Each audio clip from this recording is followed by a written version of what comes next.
In this video, Marc Marquez is better than Valentino Rossi, says Alicia Spargaro. Also, Andrea Dovizioso is not competitive on Aprilia RSGP. Pol Espargaro forced KTM's hand 1 year early, says Pit Byrer. Oliveira says KTM doesn't know the meaning of giving up. And new yet familiar faces back in MotoGP. And jumping right in, my name is Sankalp and this is your Racing News Fix.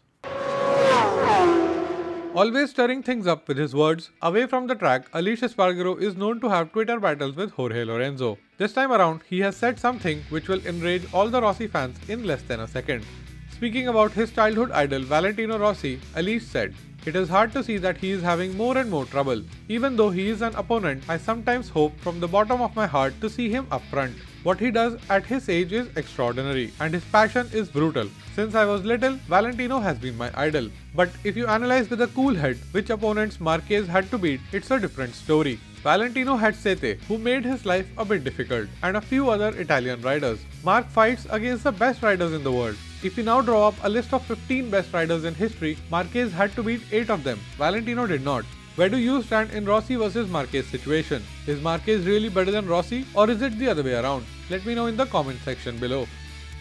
Currently on his sabbatical year, Andrea Dovizioso has taken up the role of Aprilia's official test rider for 2021. However, none of the lap times have been officially released. Aleix Espargaro is desperate to have a really good rider alongside him on the RSGP so that he has a benchmark for his own performance and also someone who can share the load of developing the bike as well.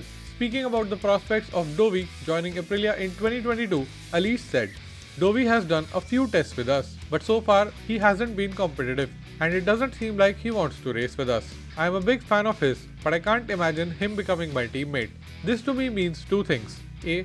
Vinales is definitely moving to Aprilia. And B. Dovizioso's last hope for a comeback is the Petronas Yamaha seat, because nobody can make a return after a 2-year sabbatical these days. I mean, have you seen the talent in Moto2 and WSBK at the moment?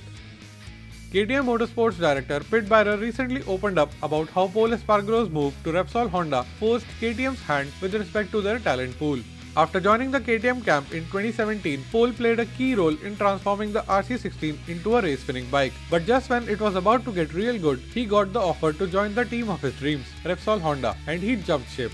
Speaking about the process of finding Pol's replacement, Pit said, "When we lost Pol, we were looking at other big names, and then we said, you know what, we will stick now to our own program, which is the Rookies Cup to Moto3 to Moto2, and then that's how you go into MotoGP with KTM. I think we trusted our own system 1 year earlier than we wanted to, but I am happy that we did it." This approach led them to promote Miguel Oliveira and retain Brad Binder, and it is clearly working for them.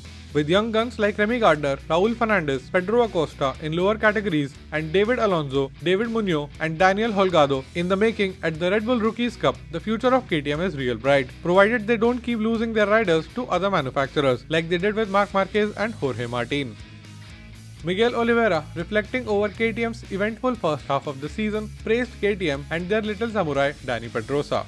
Oliveira said, "I have to say that since the beginning, maybe the real beginning, we didn't have a very good testing team or program working behind the GP weekends. Now since a couple of years, KTM has developed this testing team with an incredible rider, which is Dani. The communication is working very well. There is no miscommunication during the way. We are able to make solid progress and to really be able to express what we think the bike needs. This has been the key to make a very good progress. And the factory, they don't ever give up. They always try new things, come up with different ideas, and that is really nice when you want to go forward with the bike and to continue the progression we have been carrying it throughout, especially the last season."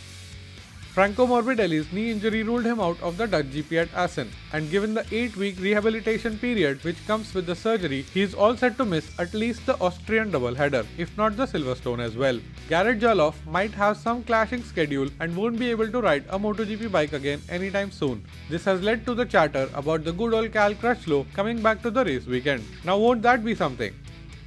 And another familiar name possibly returning to racing, albeit just for a couple of races, is Dani Pedrosa. Austria being KTM's home GP has always been the place where KTM have preferred to run their wildcards, and this year is no different.